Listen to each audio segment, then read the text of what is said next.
Supreme court ने मई 2022 को centre और स्टेट्स को इंडियन पैनल कोड की धारा 124A के तहत लगाए गए आरोपों के संबंध में सभी ट्रायल्स, अपील्स और प्रोसीडिंग्स को स्थगित रखने का ऑर्डर दिया, उनके लिए जो देशद्रोह के अपराध से संबंधित है।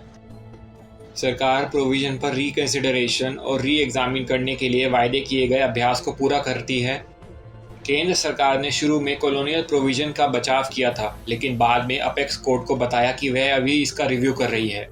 आगे बढ़ने से पहले ये जान लेते हैं आखिर लॉ ऑफ सेडिशन है क्या। सेक्शन 124A सेडिशन को इस प्रकार डिस्क्राइब करती है: जो कोई भी शब्दों द्वारा या तो बोले गए या लिखित या विजिबल रिप्रेजेंटेशन द्वारा या हेट्रेड या कंटेम्प्ट लाने का प्रयास करता है या उत्तेजित कराता है या सरकार के टुवर्ड्स डिसअफेक्शन का अटेम्प्ट कराता है, गवर्नमेंट द्वारा स्थापित लॉ से पनिश किया जाएगा, जिसमें फाइन भी जोड़ा जा सकता है। हालांकि थॉमस मैकली, जिन्होंने इंडियन पैनल कोड को तैयार किया था, उन्होंने ये सेक्शन लॉ पर शामिल किया था, लेकिन इसे 1860 में इनेक्टेड कोड में नहीं जोड़ा गया था। लीगल एक्सपर्ट्स का मानना था कि ये एक चूक एक्सीडेंटल थी। 1890 में स्पेशल एक्ट 17 के माध्यम से सेक्शन 124A IPC के तहत देशद्रोह को ऑफेंस के रूप में शामिल किया गया था। तब निर्धारित सजा beyond the seas for the term of his or her life परिवहन 1955 में लाइफ इम्प्रिजमेंट में अमेंडेड किया गया था। इंडिपेंडेंस मूवमेंट के दौरान पॉलिटिकल डिसेंट को रोकने के लिए इस प्रोविजन का उपयोग किया गया था। इंडियन पैनल कोड की धारा 124A से जुड़े गए इंडिपेंडेंस केसेस बाल गंगाधर तिलक, एनी बेसेंट, शौकत और मोहम्मद अली, मौलाना आज़ाद और महात्मा गांधी सहित प्रसिद्ध फ्रीडम फाइटर्स के खिलाफ है। इस समय के दौरान राजद्रोह पर सबसे नोटेबल ट्रायल क्वीन एम्प्रेस बनाम बाल गंगाधर तिलक 1898 में हुआ था।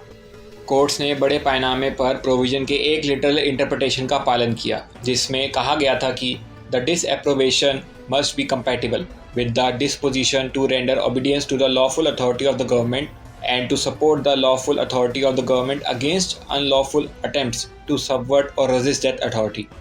कॉन्स्टिट्यूशनल असेंबली ने कॉन्स्टिट्यूशन में भाषण और fundamental right to freedom of speech and expression के अपवाद के रूप में राजद्रोह सहित बहस की, लेकिन कई सदस्यों ने डिसएग्री किया और ये शब्द डॉक्यूमेंट में नहीं शामिल किए गए। 1950 की शुरुआत में रमेश थापर बनाम मद्रास स्टेट में सुप्रीम कोर्ट ने कहा कि सरकार की आलोचना को उसके प्रति असंतोष या बुरी भावनाओं को उत्तेजित कराना अभिव्यक्ति के स्वतंत्रता और प्रेस की फ्रीडम को प्रबंधित कराने के लिए एक उचित आधार के रूप में नहीं माना जाना चाहिए, जब तक कि यह राज्य की सुरक्षा को कमज़ोर करने के या राज्य को उखाड़ फेंकने के लिए प्रोन ना हो। जस्टिस पतंजलि शास्त्री ने संविधान सभा द्वारा कानून को उदार तरीके से पढ़ाने के लिए संविधान के राजद्रोह शब्द को जानबूझकर हटा दिए जाने का हवाला दिया।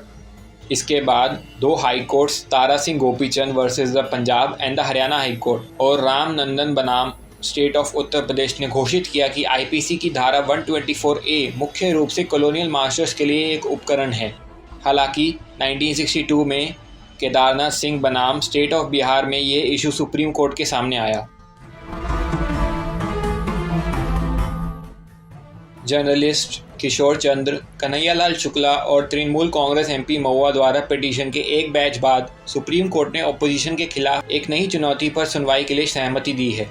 इसमें 7 जज बेंच की पीठ शामिल होगी, यह विचार करते हुए कि क्या केदारनाथ के फैसले को सही ढंग से तय किया गया है या नहीं। हालांकि गवर्नमेंट ने शुरू में इस प्रोविजन का बचाव करते हुए आर्ग्यू में कहा कि आइसोलेटेड इंसिडेंट्स ऑफ मिसयूज और ये प्रोविजन को हटाने की ज़रूरत नहीं है। अब उसने अदालत से कहा है कि वे कॉलोनियल लॉ की एक नई समीक्षा कर रही है। पेटिशनर्स ने आर्ग्यू किया है कि देशद्रोह की डेफिनेशन केदारनाथ को काफ़ी सारे लॉज से रिस्ट्रिक्ट किया जा सकता है, जिसमें अनलॉफुल एक्टिविटीज़ प्रिवेंशन एक्ट जैसे कड़े आतंकवादी विद्रोही कानून शामिल हैं।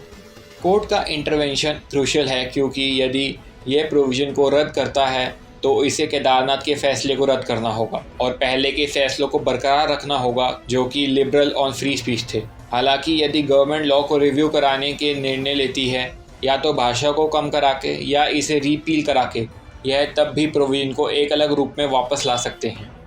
क्या सेडिशन लॉ हटाया रहना चाहिए? चलिए कुछ कंट्रीज़ में देशद्रोह कानून देखें। यूनाइटेड किंगडम्स में सेडिशन लॉ को ऑफिशियली रिपील कर दिया गया था 2009 की धारा 73 के तहत, जिसमें freedom of speech and expression पर एक चिलिंग इफेक्ट डाल दिया गया। सेक्शन पर आम लॉ जो कि वेस्टमिंस्टर 1275 के लॉ से जुड़ा है, जब राजा को होल्डर ऑफ डिवाइन राइट माना जाता था। The United states of America में फेडरल क्रिमिनल कोड धारा 2384 के तहत सेडिशन एक फेडरल फेलनी है और अब इसका इस्तेमाल 6 जनवरी को कैपिटल पर हुए हमले में शामिल राइट्स के खिलाफ किया जा रहा है। पहले अमेंडमेंट्स के बावजूद जो फ्री स्पीच पर किसी भी प्रतिबंध को मना करता है और ना सिर्फ स्पीचेस को सेडिशन माना जाता है। अलग अलग देशों में सेडिशन के लिए अलग अलग कानून है, हालांकि काफ़ी समय ये ज़रूरी होता है और इसे सावधानी से संभाला जाना चाहिए। अगर आपको ये वीडियो अच्छी लगी तो हमें कमेंट करके ज़रूर बताएं और ऐसी इंटरेस्टिंग वीडियोस के लिए चैनल को लाइक, शेयर और सब्सक्राइब करना ना भूलें। मिलते हैं आपसे अगली वीडियो में। धन्यवाद।